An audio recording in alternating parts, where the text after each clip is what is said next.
Let's testify tonight. Oh God, you've done so much for me. I'm grateful and overwhelmed here at your feet. And I could stay here forever, Lord. But you call me to something more. And I hear you say that you have a plan to use every broken woman and man to display just how good you are. We are your living pieces of art. What good does it do to hide away when all of my scars are a picture of grace? All right. So I will testify of the power of God. I will tell the word of the hope I have found. For my body was broken, my heart was made whole, and that's too good to keep to myself.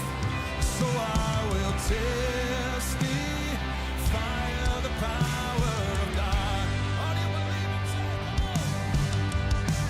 Has he done it for anyone else? I said, has he done it for anyone else? Because the God that I serve, he's always at work. Has he done it for anyone else? So come on and testify of the power of God. Come on and tell the world of the hope we have found. For our body was broken, our hearts were made whole, and that's too good to keep to yourself. Come on and testify of the power of God. This is my story, this is my song, praising my Savior all the day long. I'm gonna testify. Somebody testify your voice. This is my.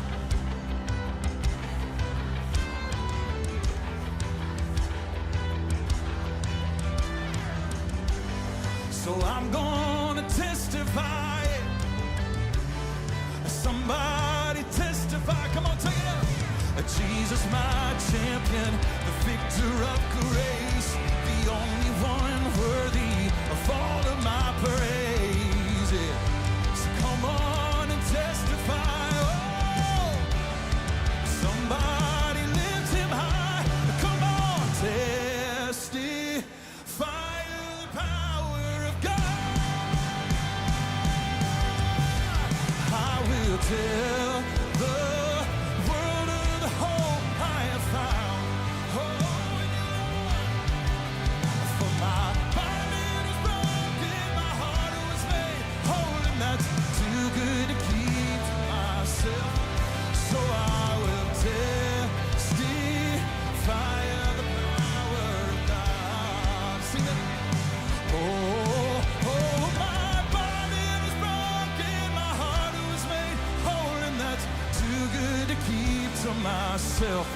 So I will testify of the power of God. Oh, let's do that right now, Murfreesboro.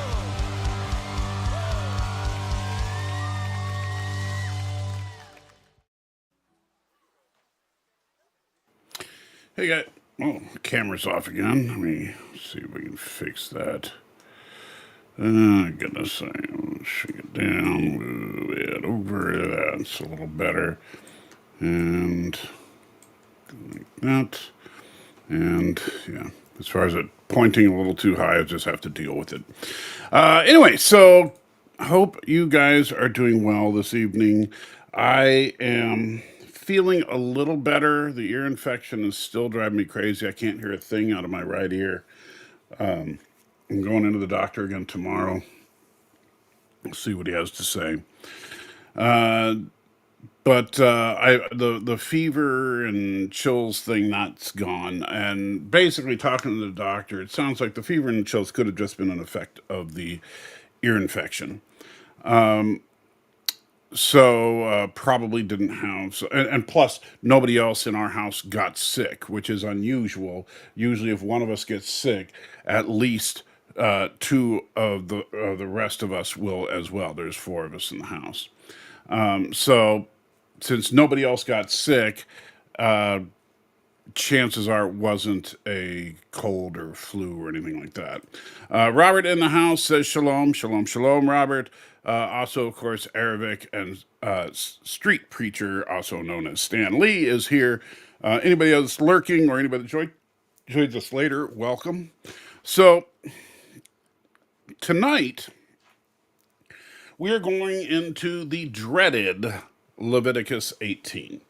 And I say dreaded with a little bit of tongue in cheek because honestly, it's pretty straightforward, as is most of Leviticus. If you've seen, despite what some people like to say about Leviticus, it is not just, full of all these insane, crazy laws. There are a few head scratchers in there, but at the same time, most of it makes perfect sense when we think about the context of this writing.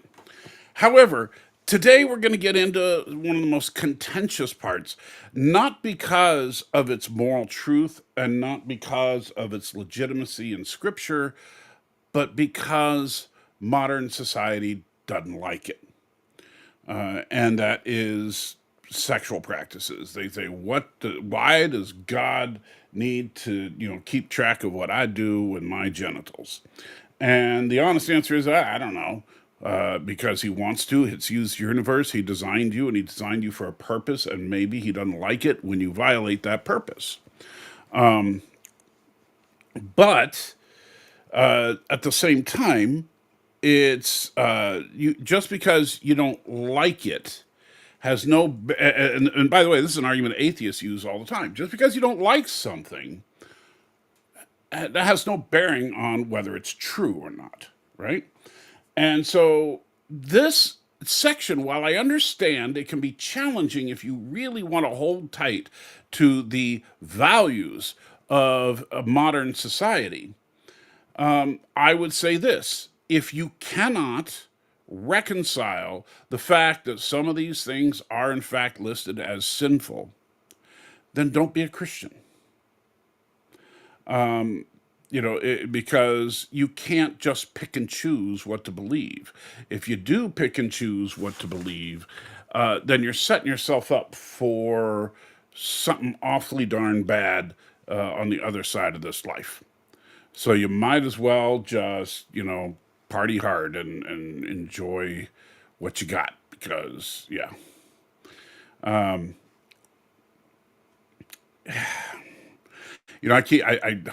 trying to figure out ways to delay going into the actual reading, but I guess we really do just need to get into it. So, today, Leviticus chapter 18, unlawful sexual relations.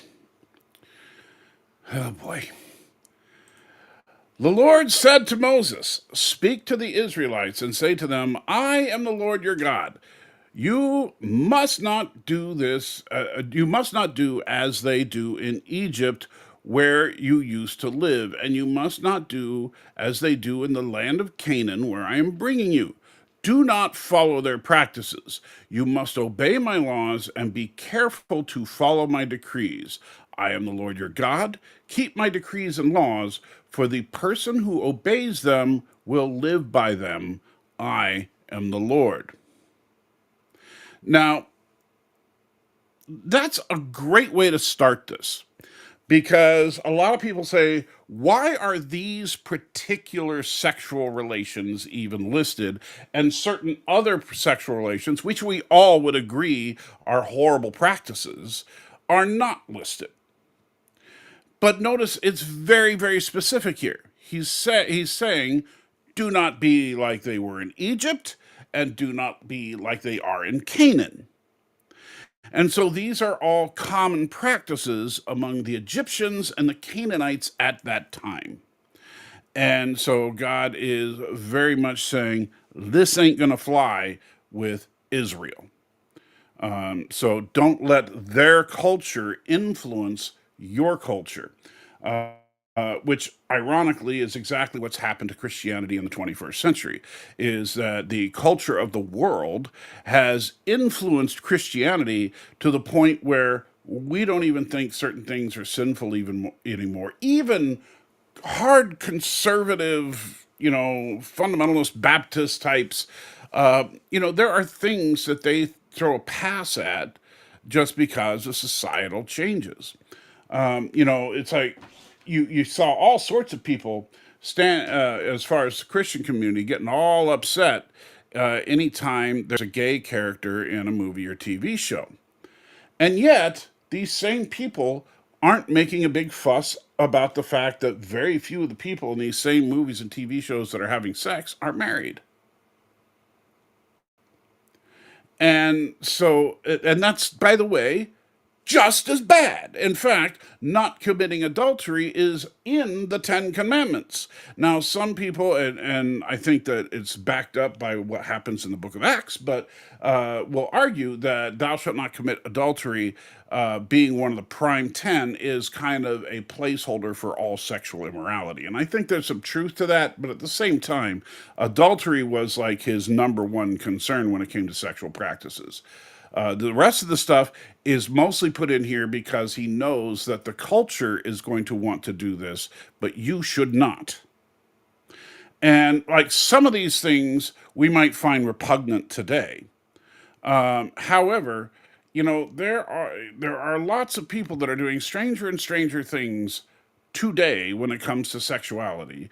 And there are growing groups of people that want to take some of the most extreme things like pedophilia and normalize them. And so we need to be very careful about just pointing the finger and laughing and saying how silly it is that that they might have been tempted by this stuff that we find disgusting. All right, so here we go with the actual legislation here. No one is to approach any close relative to have sexual relations. I am the Lord. And he says this several times as far as saying I am the Lord and that kind of thing, but to kind of remind people, you don't need to bother with arguing with me on this. I'm God. I know. Now, this one here is important because prior to this verse, a lot, and of course, we went through Genesis, and you guys, I'm sure, remember, it was not uncommon for people to marry their close relatives, cousins, etc. Not necessarily brothers and sisters, but we did have a lot of cousins marry. And depending on how you interpret, there's room to make the argument that Abraham's wife was also his half sister. So there is definitely a reason to put this in here because now there are enough Israelites to where it's no longer necessary to marry people in your specific family in order to be able to maintain the cultural purity of Israel, which was very important at this time. Do not dishonor your father by having sexual relations with your mother. She is your mother. Do not have relations with her. Again, I know most people are like, ew, but this is a direct comparison to Egyptians and Canaanites at the time. And, well, it's just, yeah. Do not have sexual relations with your father's wife. That would dishonor your father. Now, notice it's not saying your mother in this verse because your father's wife could be if your mother died and he remarried, or if your father has multiple wives, then that could be your non-biological relative, but still your father's wife. And the funny thing is, this should go without saying, considering that would be adultery anyway. Do not have sexual relations with your sister, either your father's daughter or your mother's daughter, whether she was born in the same home or elsewhere. Again, kind of a no-brainer by today's standards, but yeah. Do not have sexual relations with your son's daughter or your daughter's daughter. That would dishonor you. Do not have sexual relations with the daughter of your father's wife. Born to your father, she is your sister. So, in other words, half sisters, which is what we were talking about with Abraham earlier. Do not have sexual relations with your father's sister. She is your father's close relative. So, sorry if you got the hots for your auntie. That is definitely off limits. And and do not dishonor your father's brother by approaching his wife to have sexual relations. She is your aunt. So it's saying that you should treat people married into your family as though they are related to you by blood as much as by marriage. And so just because it's your uncle's wife doesn't she's still your aunt. And again, a lot of this you would think, well, obviously adultery, but what if your uncle died and so she was a widow, right? So it would be inappropriate for you to marry her. Do not have sexual relations with your brother's wife. This would dishonor your brother. Now, this is different, and this one is kind of interesting because we'll see later there are other Jewish laws that basically say that if your brother dies without and was married and didn't have an heir, then your job is to impregnate that woman and so that she can have an heir. So that would be like an exception to this rule, but that's based on family duty, not raw desire. Do not have sexual relations with both a woman and her daughter. Do not have sexual relations with either a son's daughter either her son's daughter or her daughter's daughter. They are close relatives. That is wickedness. So no three ways with family members. Which, yeah.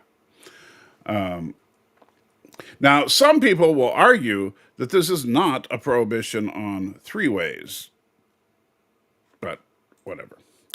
Do not take your wife's sister as a rival wife and have sexual relations with her while your wife is living. Notice that last part. So, if your wife dies, you could marry her sister. But if your wife is still alive, you should not marry her sister. And some of you sharp thinkers might be thinking of Jacob, who married two women that were sisters. But A, that took place before this prohibition, and B, he was tricked into it in the first place. So, yeah. Do not approach a woman to have sexual relations during the uncleanliness of her monthly period. We already talked about that in the bodily discharges chapter. What a lot of fun that was. Do not have sexual relations with your neighbor's wife and defile yourself with her. This goes back to this is your basic run of the mill adultery, right? So sorry, guys, no swingers. Do not give any of your children to be sacrificed to Moloch, for you must not profane the name of your God. I am the Lord. So God is kind of big on this one. You will not be sacrificing your children to these pagan gods.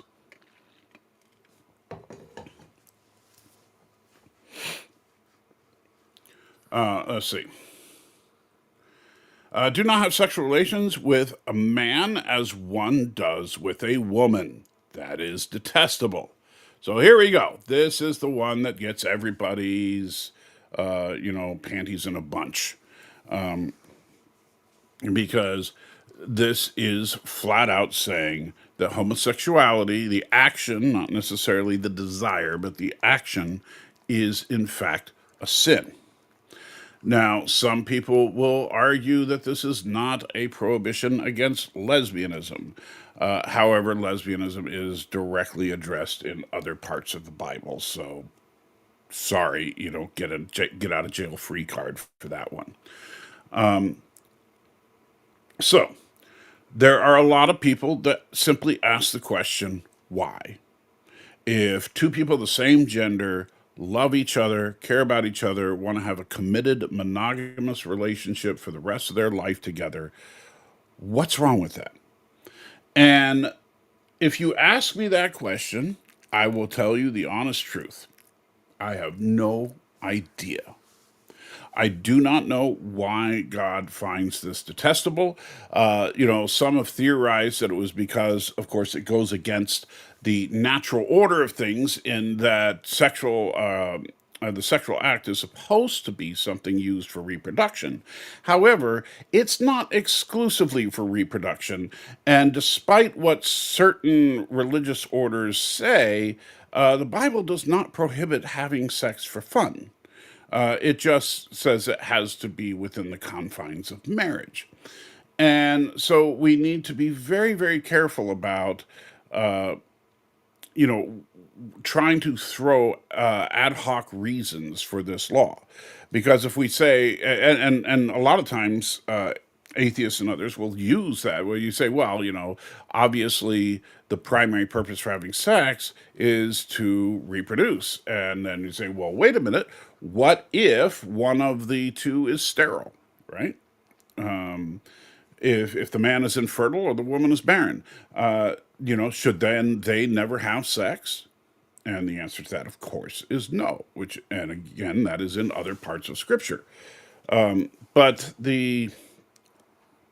so it's not because sex isn't supposed to be just for fun. Sometimes it's obviously, God intends for when people get married that relationship is a lifelong relationship. And if a homosexual couple can do that, then obviously that's not the reason. But God has a reason. I'm not going to sit here and try to psychoanalyze God as a homophobe. I don't know what his reason is. And fortunately for me, this is not something that I personally struggle with. However, I totally understand why there are literally millions of people out there that struggle with this one so hard because of the simple fact that they don't choose what they're attracted to. And that is 100% true. If, for example, if I put a bowl of vanilla ice cream and a bowl of chocolate ice cream in front of you, and you tasted both, and you decide that because you're a reasonable person, that the chocolate ice cream is in fact the better flavor, did you choose to prefer chocolate over vanilla? No. You don't choose what you are attracted to. However, you do choose what you do. So, if you like chocolate over vanilla, but a rule comes down from the head of the house saying, under no circumstances is anybody to eat this chocolate ice cream because it is reserved for me, then even though you prefer chocolate to vanilla, well, you're just going to have vanilla. And so maybe I don't know what the ultimate reason for the prohibition on homosexual sex is. However, if you happen to be a person attracted to people of the same gender, and you do believe that the Bible is the Word of God, then that's simply something you're going to have to struggle with. And it will be difficult and it will be painful, but it's still something you have to struggle with. And the dirty little secret is that there are plenty of laws that other people struggle with. It's just that this one we've turned into a political battle. So, there's a lot of talk in the Bible about greed and about gossip and about a lot of other subjects. And in many of these cases, it's very clear that lots of Christians participate in these things and they don't feel ashamed and they don't feel repentant, and they absolutely should. And they say, well, I'm not one of those filthy gays. And it's like, look, and you say, I obey all the 10 Commandments. Well, technically, so can a gay person, because thou shalt not have homosexual sex is not one of the 10 Commandments. And so if you just want to say, well, I just follow the 10 Commandments, then you need to check yourself at the door when it comes to this particular discussion. All that being said, both the Old Testament establishes it here, reestablishes it in other places, and the New Testament affirms that homosexuality, the action, is a sin. And therefore, if you are a Christian or a Jew, and you believe that the Hebrew Bible, or as a Christian, the entire 66 books of the Bible, 71 or whatever if you're a Catholic, if you believe those things, then you cannot say that homosexuality is not a sin. You just can't. You need to check that at the door. And by the way, since someone mentioned it, yes, these are new glasses, but no, they are not Harry Potter glasses. They are not round. They are actually hexagonal. So,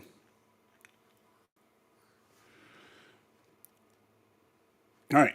Next up, do not have sexual relations with an animal and defile yourself with it. A woman must not present herself to an animal to have sexual relations. That is a perversion. Now, what's interesting here is and this is one of those things that used to happen all the time, where people would say, why is homosexuality a sin? And people would say, well, there are a lot of sexual practices that are considered sins, and they'd mention bestiality. And then, of course, people would say, oh, now you're comparing homosexuality to bestiality. And people get all defensive, and arguments ensue about how dare you equate my sexual preference to sexual preference of someone who likes to have sex with animals. And the problem is that at that point in the conversation, most of the time the Christian backs down and says something. Well, no, I wasn't trying to imply that you are, the same as committing bestiality. But the simple truth is, in the eyes of God, yeah, it's pretty much the same thing. It's a sexual perversion. And notice it even lists bestiality as a perversion directly. But a perversion, by the way, all of these are technically perversions, because all a perversion is to take something and use it for a purpose other than what it was meant for. A lot of people think perversion has this direct negative thing, but it's not. It is a negative if you are violating, like, so God says, I want you to do it this way, and you pervert that and do it a different way. Well, then that is a negative thing. But not all perversions, if you will, are bad. So, for example, potato chips are meant to be eaten by hand out of a bag. It is a perversion of potato chips to put them on a hamburger. And yet, if you've never done it, try it sometime. Do not defile yourselves in any of these ways, because this is how the nations that I am going to drive out before you became defiled. You hear that? So it's basically saying, this is what these other people are doing. I don't want you to be like them. And so when you look around at society and you see society celebrating various sexual practices these days, and of course, it's not just homosexuality nowadays. I mean, people are celebrating polyamorous relationships, people are celebrating open marriages, people are celebrating, transgenderism, transvestism, all these different things that are in fact sexual perversions. And I'm sorry, I'm just going to call it what it is. And I'm not saying these are bad people. And this is where I think, like, if I have, I don't know if anybody listening to me right now happens to be gay or trans or anything like that. And if you are, that doesn't change my opinion of you as a person, because everybody is sinful in some way. Everybody. And just because yours is more on the surface doesn't mean yours is any worse. So, and Christ died for your sins as much as he died for mine. And so I am not going to sit there and say, well, you're going to hell because you're gay. That is absolutely not true. But I am also not going to pervert the truth by saying that it's okay. It's not. Just like when I sin, it's not okay. And sometimes want to kick myself for some of the things that I've said and done, even stuff that I've said and done on YouTube. But I can't change the past. And forgiveness is all about remembering that the past ain't getting any better. But as far as actual, and this is, again, Christians really struggle with this. If, in fact, if as a Christian, if you meet someone who happens to be gay or trans or bi or polyamorous or any of these things, that should make no difference as far as the way that you greet them, talk to them, interact with them. Because everyone commits sin, and Christ died for everyone's sins. They need Jesus the same amount, exactly the same amount as you need Jesus. And so, as a Christian, you need to get off your high horse about people that have differing sexual practices than yours. It just happens to be that their sin is easily visible. What's your sin? And how, and do people know about it? Probably not. Sorry, a little bit of a rant there. Even the land was defiled, so I punished it for its sin, and the land vomited out its inhabitants. So hope he doesn't do that now. But you must keep my decrees and my laws. The native born and the foreigners residing among you must not do any of these detestable things. So, some people get worked up over the fact that it specifically says that homosexuality is detestable up in verse 22. However, here, God basically says that all of the things on this list are detestable. Okay. Just like the last one that he lists, as far as bestiality, is a perversion. All of these things are perversions. It's just that sometimes they throw this on the end of this various sentences to remind you. For all these things were done by the people who lived in the land before you, and the land became defiled. And if you defile that land, it will vomit you out as it vomited out the nations that were before you. Now, that's an interesting statement. Remember, this is Leviticus. This is before the Israelites even got to Israel. And Israel has been scattered multiple times. The last time was in 70 AD, shortly after Christ's resurrection. And when the Romans basically just decided we've had enough with these crazy Israelites and wiped Israel off the map, if you will. And the Jews scattered, and Israel was not reestablished until 1946. So this is a very serious promise from God. Now, the good news for us, if you're a Christian, is that, well, this is a deal he made specifically with the Jews. And since Christians, obviously, if God held Christians to the same standard that he held Jews, the United States would have been wiped off the map a long time ago. All right, so thank God that he he puts a special amount of pressure on the Jews, because, yeah, we would be really screwed right now. And who knows what's going to happen to Israel in the future? Because, like right now, Israel's a very secular state. And so it'll be interesting to see if the land vomits out the Jews yet again. Everyone who does any of these detestable things, such persons must be cut off from their people. Keep my requirements and do not follow any of the detestable customs that were practiced before you came, and do not defile yourselves with them. I am the Lord your God. So we got through it. And I hope you see that despite the fact that in verse 22, a lot of people get worked up over the homosexuality thing, other than that, most of this is pretty much common sense. And even the homosexuality thing in the ancient world would be common sense if you consider sanitation issues. And you can argue about, and some people do argue that that means that it doesn't apply today. Well, nowhere did God rescind that commandment, and so I would never confidently say that, even though I know there are those that do. All right, well, that was exciting. So let's get to the chat. I'll do that for a little bit before we wrap up.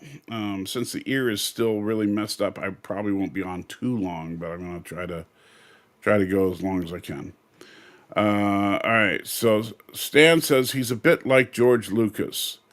Okay, I wasn't perfectly happy with the original design, so asked for the Jews to make a little alteration. Yeah, I don't think this was Canaan the special edition. Trusted in the house. Good to see you, buddy. Street Preacher says, speak slowly. What you wanted to hear all those good, juicy sexual immoralities. Are they being led into temptation? No, they're being led into the promised land, and this is a warning against purposefully following their practices that God does not approve of. The Catholics mostly seem to be okay with sex before marriage. Yeah, and a lot of Christians are. And that is terrible, in my opinion. I think that's part of the reason that marriage as an institution is failing our society. Because people don't take it serious. If almost every couple that gets married has already had sex many times. And, I'm embarrassed to say that that is true of me and my wife, and it is true of just about everybody I know. I only personally know of one guy that saved himself from marriage. And he's been married for a few years now, about, 10, 15 years now. And he is just like the happiest guy ever. And that's the thing. We don't realize what we're doing now fortunately, as far as body count, that's a different story, but as we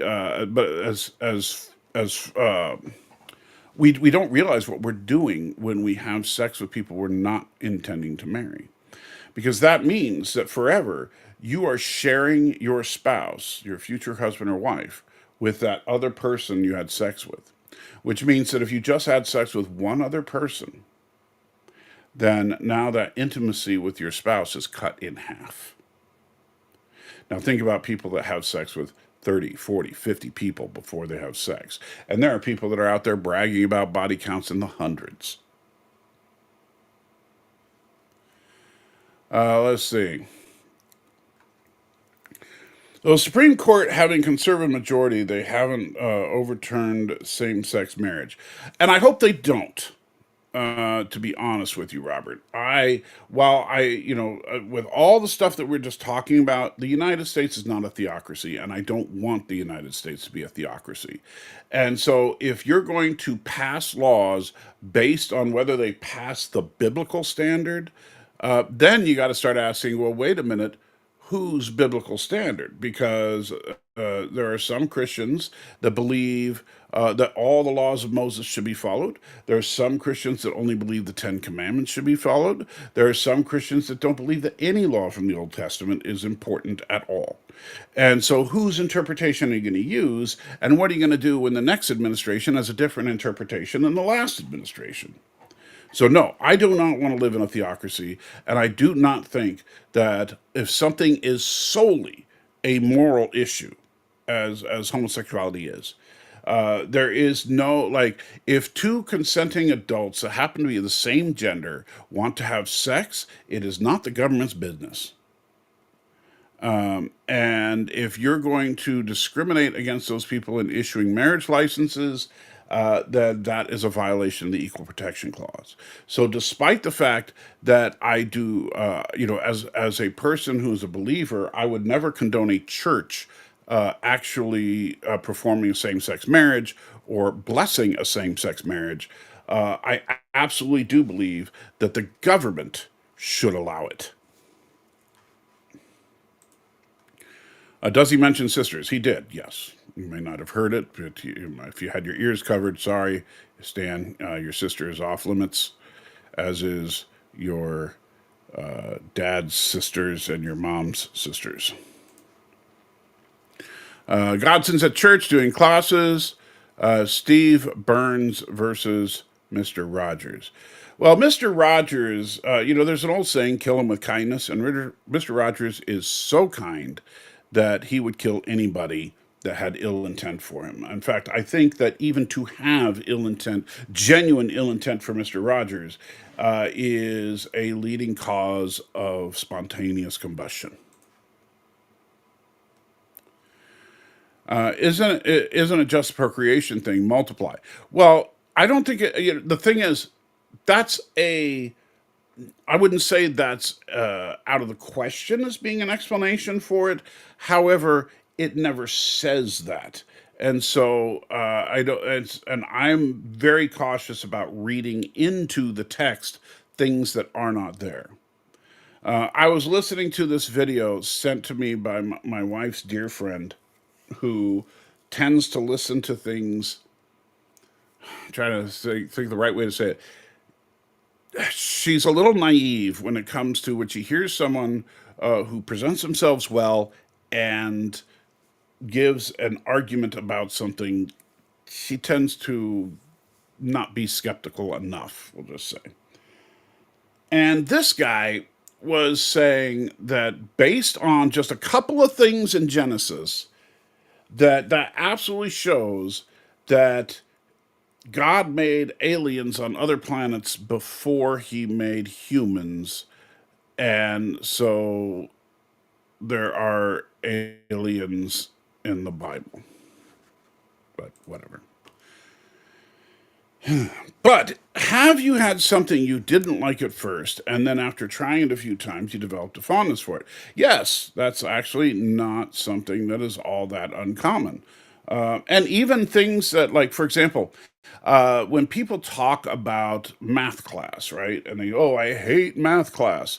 And it's like, but then you start doing some algebraic equations, and you're like, this is kind of fun.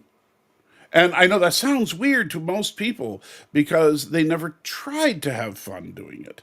They never thought of an algebraic equation as just a puzzle.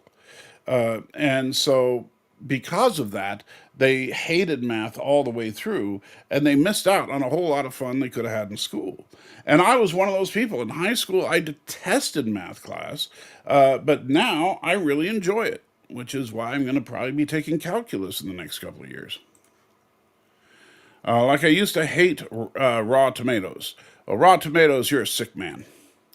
Nice Harry Potter. I already talked about that. They are his intellectual frames. I haven't gotten my intellectual frame. I got to figure out what my intellectual frames will be for when I want to be a snobby YouTube talking head to talk down to people. And does it matter if it's a male or female piece? I don't think it does.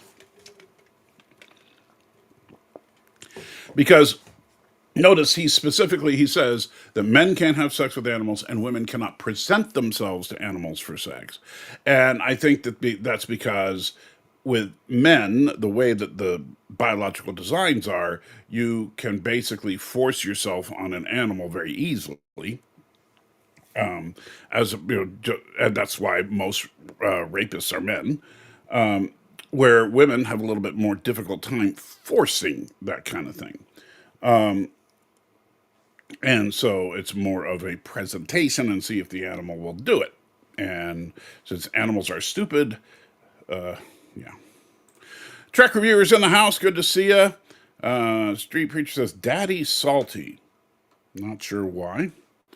Have you seen the news that Jonathan Frakes will be directing the next Star Trek film? I think StarTrek.com was the source. I've not heard that. I only heard that there is talk of doing a Star Trek film that has nothing to do with any prior Star Trek. So it will be an entirely new project. Whether or not it's going to be, hey, we're going to reboot Star Trek again with a new Captain Kirk or something, or if it's going to be just, hey, this is, Star Trek, Enterprise F, and it just follows the adventures of an all new crew or something. I don't know. Street Preacher says that's really surprising. I would find it somewhat surprising too, considering Jonathan Frakes, while no offense, he's not a very good film director. I mean, he's. I think that he's better at directing TV shows than movies, and they're different skill sets. And that's why when he directs an episode of Picard, that's fine. When he directs an episode of Strange New Worlds, that's fine. But when he directs a movie, like the ones that he did, that's not so fine. Maybe they're really trying to do it on the cheap. That could be too. And on the cheap, honestly, for Star Trek is a good thing. Star Trek tends to do better with lower budgets. Lots of things do better with lower budgets. I think that budgets in Hollywood, especially, are just astronomically too high. So I saw two movies over the last 24 hours. Let's see. And the amazing thing about them is, okay, so the movie, I went to the theater, and I'm going to hopefully get a review out on this tomorrow on my other channel. But on Mondays, when I'm not doing a show here, it's because my wife and I go to the Screen Unseen movies at AMC. And that basically means they show you a movie that has not premiered yet, so you get to see it before the general audience. And the movie this week was Sisu Road to Revenge, a Finnish film that is basically, I'm not going to give a full review right now, but basically imagine if the truck chase scene from or from the Raiders of the Lost Ark was an entire movie, and it was directed by Quentin Tarantino, Robert Rodriguez, and who's the other person I was thinking of? Quentin Tarantino, Robert Rodriguez, and Zack Snyder, all of whom had taken several pounds of cocaine. And that's what this movie is. Now, all that being said, that's actually, and I didn't know this until after we saw the movie, it's actually a sequel to a movie from 2022 called Sisu. Same character, same actor, and very much the same style. And both of these movies were pretty solid. They're very graphic and gory, so don't go see it if you have a sensitive stomach to that kind of thing. But the gore, like I said, the reason I mentioned Tarantino and Robert Rodriguez, the gore is extremely over the top. People's heads exploding and the like. And these movies, while pretty good, compelling, the cinematography was excellent, the acting was incredibly good. The budgets for these two movies was 6.5 million for the first and 12.2 million for the second. If this movie, Sisu Road to Revenge, was a movie made in Hollywood, You know what it'd be called? Mad Max Fury Road. And the thing is, and I would honestly say that Sisu looked better than Mad Max. I like the style of it better, but Mad Max had a budget of 185 million. So having a small budget, I think, is a good thing because it makes the director, the writers, etc., make choices for what's best for the story, as opposed to just what's going to make people go ooh and ah when they look at the visual effects. Miss Moneypenny just got home. Well, I'm glad you're home, but I'm getting ready to wrap it up here in just a minute. Trek Reviewer says, I wonder if Jonathan Frakes has passed Michael Dorn in total number of Star Trek credits in his career. No idea.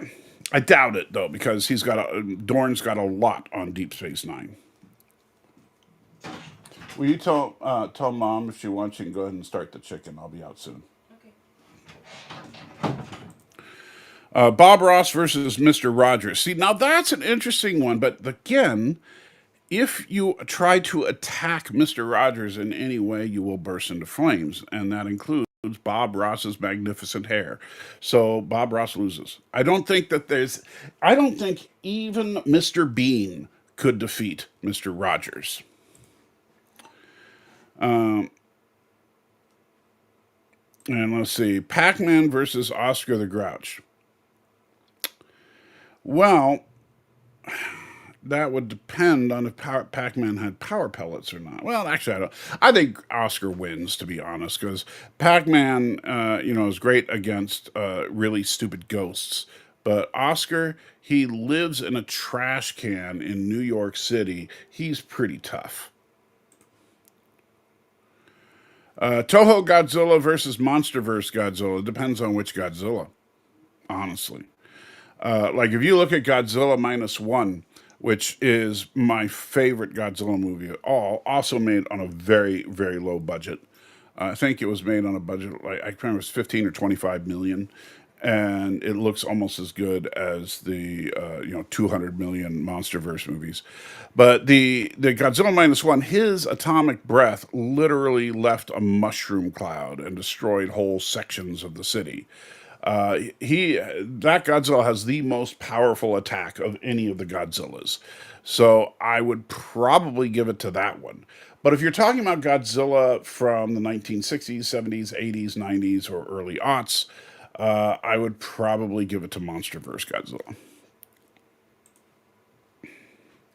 Speaking of which, apparently there's another Godzilla minus movie getting made. Yes, I've heard that, and I'm very much looking forward to it.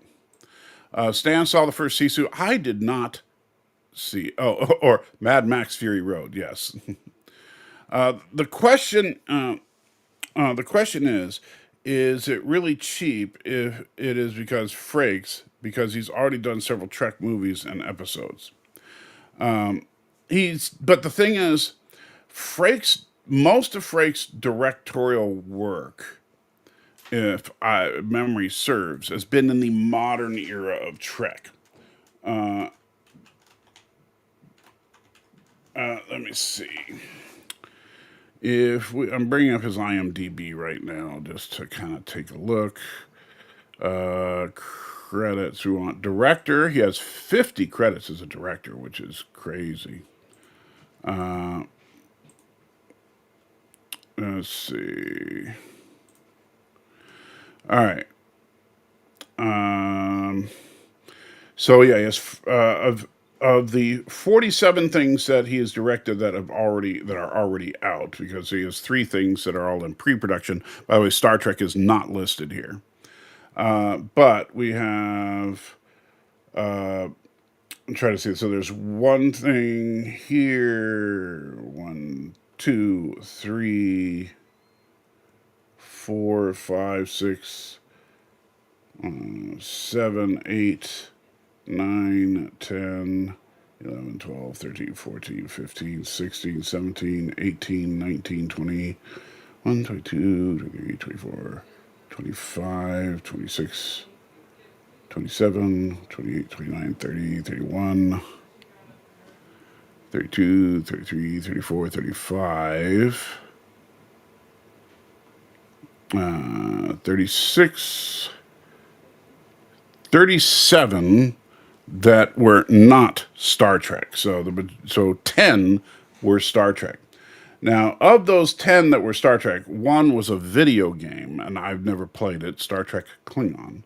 4 were from the Berman era. Or I'm sorry, 5. I think I didn't count the video game when I was, or I may have counted, but anyway. So we have uh, an episode of the Next Generation, an episode. Oh, I'm sorry, actually multiple. It's 8 episodes of TNG, 3 episodes of Deep Space Nine. So that's 8, 9, 10, 11. 3 episodes of Voyager, 12, 13, 14, and then First Contact and Insurrection. So 14, 15, 16, 16 total Berman era credits as far as director is concerned. But the problem is that if you look at First Contact and Insurrection, they're TV episodes that were released in theaters, and I think that that's one of the big reasons why the Star Trek franchise died with those movies. Now, if we go to the latter part of his career, he directed 2 episodes of Strange New Worlds, 8 episodes of Discovery, so that's 10, 6 episodes of Picard, so that's 16. So he actually it's a dead split. But also in that same time frame, he directed a couple of episodes of the Orville, and so which I would dare say kind of counts as later era Trek. So I would give a slight leaning towards the later era. However, all that being said, these are not low budget productions, right? Picard, Discovery, and Strange New Worlds are bloated, massive budgets for a television series, obscenely so. I don't know that it's just because he did direct some low budget Trek back in the day, some Voyager, DS9, and TNG, but that doesn't necessarily mean that he knows how to work within a budget today. I don't know, but it'll be interesting if he does end up directing. I wish him the best, but that is not a vote of confidence to me. Stan says trailer for the new one looks nuts. Trailer for the new what? I don't think I'd ever find a better director who would do it cheaper than Frakes. I can think of one. And they could also keep it small but have built-in fan cred. Some, but not all. I feel like chicken tonight. Yeah. Well, the chicken was already decided before I did the live stream. It's just that the wife came home. Winner, chicken dinner. And that trash can must have been like the TARDIS. I'm not sure what you mean there, Stan. The trash Oscar the Grouch. Yeah, because Oscar the Grouch's trash can had like multiple stories, and yeah, Grouch had everything done. He absolutely did. Sequest from Sequest versus Seaview from Voyage to the Bottom of the Sea. Well, I would go with, boy,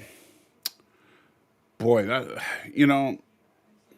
I'm trying to think because I haven't watched all of Sequest. Are they even armed? I mean, and if they are, how effective are their weapons? I don't know. I'd have to do some research on that. Star Trek Klingon was an interactive movie video game. Okay. Though Final Wars Godzilla was overpowered. Well, Final Wars Godzilla, that movie was just silly. I mean, that's all you can say. I did like the fact that he one-shotted the American Godzilla at the time. that was pretty good.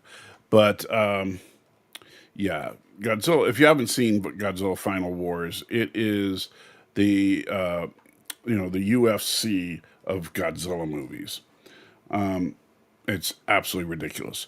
All right, guys. Well, thank you for the lighthearted chat after the heavy, heavy topic of today's reading. Let's see. Sequest has lasers and torpedoes and some nukes, and later gets sub fighters. That's going to be. I'd probably have to give it to Sequest then, because I haven't seen a lot of Sequest.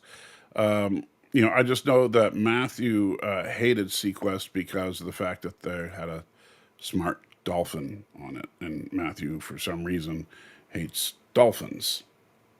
But that's just his personal prejudice.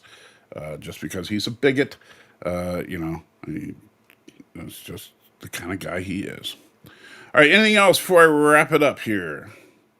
So I can go eat some chicken. Going once, going twice, going 2.5 times. I hate cutting it off right at 3 because I know there's a little delay. Let's see if anybody puts anything. Anyone? Bueller. Okay, Robert says take care. Godzilla says goodbye, and Sequest is free on Peacock. Yeah, that doesn't mean I'm going to watch it, but thank you for the information.